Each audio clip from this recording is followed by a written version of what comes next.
ରାଜେନ୍ଦ୍ର ନାରାୟଣ ସିଂଦେଓ ରାଜ ପରିବାରରେ ଜନ୍ମ ହେଇଥିଲେ ବି ନିଜର ଶାସନ ସମୟଥି ଗରିବ ଦୁଃଖୀ ଲୋକର ପାଶକେ ସେ ନିଜେ ଯାଉଥିଲେ আর ସେମାନଙ୍କର ଦୁଃଖ ବୁଝୁଥିଲେ। ମାତ୍ର 12 ବରଷ ବୟସ ହେଇଥିଲାରୁ ଗଡ଼ଜାତ ରାଜ ପାଟନାର ଶାସନଭାର ସମ୍ଭାଳିଥିଲେ। ତାପରେ ଓଡ଼ିଶାର ମୁଖ୍ୟମନ୍ତ୍ରୀ ହେଇ ଶାସନ କରିଥିଲେ। ଜଣେ ବିଚକ୍ଷଣ ରାଜନୀତିଆ ମେଧାବୀ ଛାତ୍ର ଜଣେ କ୍ରୀଡ଼ାବିତ ଭାବେ ସେ ନିଜର ପରିଚୟ ସୃଷ୍ଟି କରିଥିଲେ। 1912 ମସିହା ମାର୍ଚ୍ଚ 31ରେ ଜନ୍ମ ହୋଇଥିଲେ ମହାରାଜା ରାଜେନ୍ଦ୍ର ନାରାୟଣ ସିଂଦେଓ। ଝାଡ଼ଖଣ୍ଡ ସେରିକେଲା ଗାଁରେ ତାଙ୍କର ଜନ୍ମ। ରାଜା ଆଦିତ୍ୟ ପ୍ରତାପ ସିଂ ଆରୁ ପଦ୍ମିନୀ କୁମାରୀ ଦେବୀଙ୍କ ଔରସ୍ୟରୁ ଜନ୍ମ ହୋଇଥିଲେ ରାଜେନ୍ଦ୍ର ନାରାୟଣ ସିଂଦେଓ। ପଛେ ଗଡ଼ଜାତ ରାଜ ପାଟନାର ରାଜା ପୃଥ୍ୱୀରାଜ ସିଂଦେଓ ତାହାକୁ ପୋଷପୁତର ନେସନ୍। ଆଜମେରର ମେୟୋ କଲେଜରେ ତାପରେ ହଜାରିବାଗ କଲମ୍ବିଆ କଲେଜରେ ସେ ପାଠ ପଢ଼ିଥିଲେ। 1924 ମସିହାରେ ମାତ୍ର 12 ବରଷ ବୟସେ ସେ ହେସନ୍ ରାଜ ପରିବାରର ଉତ୍ତରାଧିକାରୀ ଏବଂ 1933 ମସିହାରେ ରାଜର ପୁରା କ୍ଷମତା ସେ ଗ୍ରହଣ କରସନ୍। ପାଟନାର ଶାସକ ଥିବାର ବେଲେ ସେ ପାଟନାର ବହୁତ ଉନ୍ନତି କାମ କରିଥିଲେ।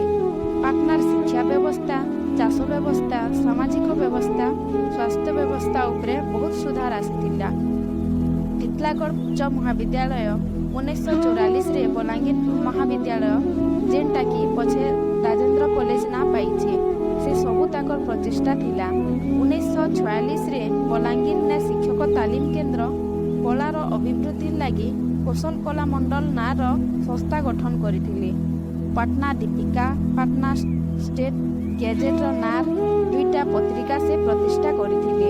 ବଲାଙ୍ଗୀର ଚିକିତ୍ସା କେନ୍ଦ୍ରରେ ପହଲା କରି ରଞ୍ଜନ ରଶ୍ମି ସ୍ଥାପନ କରାଯାଇଥିଲା। ସ୍ୱାଧୀନତା ପରେ ସେଟା କଟକରେ ସ୍ଥାନାନ୍ତରିତ କରାଯାଇଥିଲା। ଗଡ଼ଜାତ ମିଶ୍ରଣ ଚୁକ୍ତିରେ ସ୍ୱାକ୍ଷର କରି ସେ ବଲାଙ୍ଗୀର ଗଡ଼ଜାତକେ ଓଡ଼ିଶା ରାଜ୍ୟ ସାଙ୍ଗେ ମିଶାଇଥିଲେ।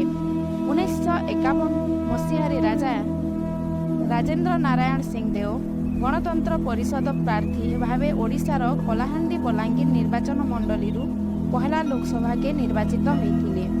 1957 ମସିହାରେ ଟିଟଲାଗଡ଼ ନିର୍ବାଚନ ମଣ୍ଡଳୀରୁ ଓଡ଼ିଶାର ବିଧାନସଭାକେ ନିର୍ବାଚିତ ହୋଇଥିଲେ। ରାଜ୍ୟରେ କଂଗ୍ରେସ ଶାସନ ସମୟାଥି ରାଜେନ୍ଦ୍ର ନାରାୟଣ ସିଂଦେଓ ଅର୍ଥମନ୍ତ୍ରୀ ହୋଇଥିଲେ। ଫେବୃଆରୀ 1961ରେ ମିଳିତ ସରକାର ପତନ ହେଲା ଆରୁ ରାଷ୍ଟ୍ରପତି ଶାସନ ଲାଗୁ ହେଲା। 1967ରେ ବଲାଙ୍ଗୀର ନିର୍ବାଚନ ମଣ୍ଡଳୀରୁ ଓଡ଼ିଶା ବିଧାନସଭାକେ ଫେରି ଥରେ ନିର୍ବାଚିତ ହୋଇ 8 ମାର୍ଚ୍ଚ 1967 ମସିହାରେ ରାଜ୍ୟର ମୁଖ୍ୟମନ୍ତ୍ରୀ ହେଲେ। ତାଙ୍କର ଶାସନ ସମୟାଥି ପହଲା ଭୂ ରାଜସ୍ୱ ଛାଡ଼ ହେଇଥିଲା ଆରୁ ଅଣକଂଗ୍ରେସ ମନ୍ତ୍ରିମଣ୍ଡଳ ସ୍ଥାପନ ହେଇଥିଲା। 1971 ଜାନୁଆରୀ 9 ତାରିଖରେ ତାଙ୍କର ପଦ ଛାଡ଼ିଲେ। 1975 ଫେବୃଆରୀ 23ରେ ମହାରାଜା ରାଜେନ୍ଦ୍ର ନାରାୟଣ ସିଂଦେଓ ଶେଷ ନିଶ୍ୱାସ ତ୍ୟାଗ କଲେ।